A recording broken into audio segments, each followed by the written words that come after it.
वरुण सरदेसाई यांना धक्काबुक्की झाल्याचा आरोप करण्यात येतोय आणि वरुण सरदेसाई यांना विधान भवन परिसरामध्ये धक्काबुक्की झाल्याचं पाहायला मिळालं।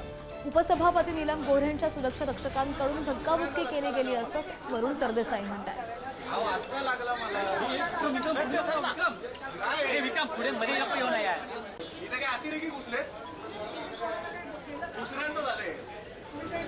दुसऱ्यांदा धक्का लागला मला।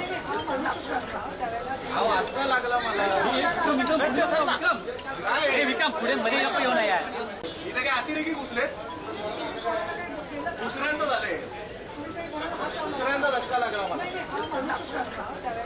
आत्ता लागला मला। इथे काय अतिरेकी घुसले? दुसऱ्यांदा झाले। दुसऱ्यांदा धक्का लागला मला। आत्ता लागला मला। इथे काय अतिरेकी घुसले? दुसऱ्यांदा झाले। यांच्या सोबतचे बॉडीगार्ड हे लोक कोण आहे धक्का देणारे? उद्या आम्ही हात सोडले तर? त्यामुळे या सभागृहामध्ये आमदारांचा यथोचित मान हा राखला गेला पाहिजे। मी मुद्दामून नाही झालं, मग आमच्या छातीवर बिल्ले लावलेत ना। हे बिल्ले कशाला लावतो आम्ही? जर कोणी आम्हाला ओळखत नसेल तर बाबा या आवारामध्ये आम्ही आमदार आहोत हे ओळखावं म्हणून आम्ही बिल्ले लावतो।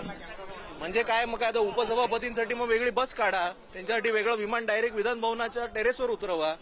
हे दुसऱ्यांदा घडलं, पहिल्यांदा घडलं मी काय बोललो नाही। यांच्या सोबत कोणी ओमणे गोमणे सोमणे येतात आणि आमदारांना धक्के देतात, ही सगळी फालतूगिरी बंद झाली पाहिजे।